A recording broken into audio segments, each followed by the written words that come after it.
Alright, guys, I'm a little upset at Theo Vaughn. I think. I don't know. Why do I care? I mean, he's a celebrity. You know, are celebrities even human? Do they even care about us? Um, I thought, I think some do. It appears some pretend at the very least to care. They say stuff that makes you feel good inside, and you're like, oh, this person gets me.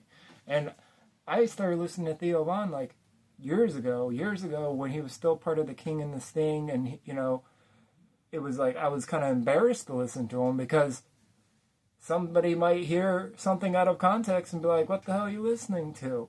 And I introduced his podcast to my girl, and she thought he was funny and liked the podcast. So, you know,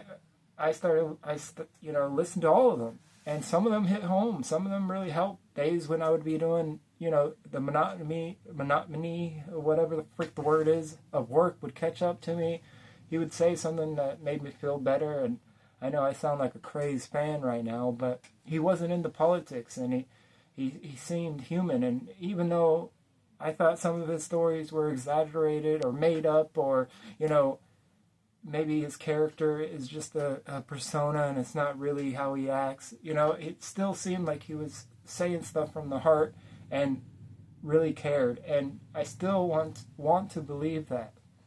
And when, you know, Trump stuff came around and everybody got into politics and all the podcasters got into politics and went towards the right, I feel like he was kind of just in that group and kind of thought that was the best idea at the time. I think a lot of people did, and he was the only one that actually asked Trump real hard questions on when he interviewed him.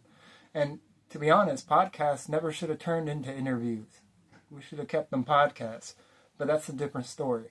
Anyways, he was the only one that tried to ask Trump difficult questions, and he got shut down. So I don't blame him for that.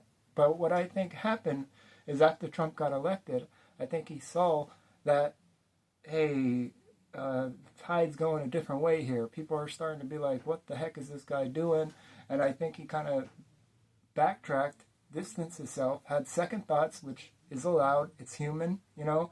But I feel like he kind of is trying to do it without acknowledging it. And then a video comes out of him saying that he wants to unalive himself, jokingly, he says. And then he brings up this video that some department, whatever department deports people, put out. And it was like a trap beat skit video making fun of people getting deported. And he's like the first clip in it. And I think he probably thought, oh, crap, there goes my career. People are going to hate me because people are turning against this type of stuff. And, you know, is it that? Or is it because he's actually having second thoughts and he actually has a conscience and he actually has a feeling? Like, real feelings. Like, I would love to believe it's the latter, but a big part of me believes it's the former, and that he is just trying to look out for himself. And he said he couldn't be himself on stage, and I was wondering, well, could you not be yourself, or could you not be this persona that you have created? You know, everybody knows it's somewhat of a persona, and it's a shame because how do you get into social media? How do you get to a level like that and not be influenced, corrupted, you know, compromised in some sort of way? I believe a lot of influencers and podcasters are, and it's not just him. And I feel like out of a lot of them, he's probably one of the least. And if anything, they could have been doing it to be like, we see what you're trying to do, so we're gonna put you in this video and make sure people know you're still with us. Or maybe he is with them, and maybe he's just trying to save face. This is why I don't know if I'm upset with him or not. I think he should have stayed the hell out of politics, and I think he would have been a lot better off, but there's no doubt that kind of getting into it, and it was the side that his friends were getting into it. There's no doubt that helped his career at the time, but I don't think it's helping his career now, and I think he sees that, and I think he's kind of trying to do whatever he can to try to make you feel bad for him. Oh, it's such a horrible time for me. It's such they did this to me. I don't want to be a part of that. Well, you voted for that. You platformed that. It's like,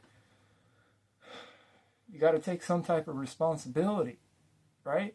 I feel like he should take some responsibility. If he feels like, whoa, this isn't what I signed up for, he needs to say it. If it's not that, he needs to say it. I don't know. Because people are just going to continue to skeptilate or whatever. God, I hate fucking saying words. But anyways, people are going to continue to wonder what side he's on, what his real beliefs are on, because he got into it. But I want to know,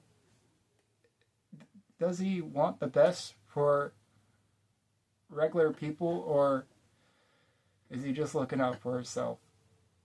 That's all I want to know, I guess. And at the same time, I don't know why I care. And I don't want to sit there and beat him up, because he's a human. And I believe celebrities and influencers, they're just human. And nobody's perfect. But can you admit that? Can you own up to stuff? Or are you Are you controlled? I don't know. I don't know if he is or not. But let me know what you think. Hit that like and subscribe, and have a great day.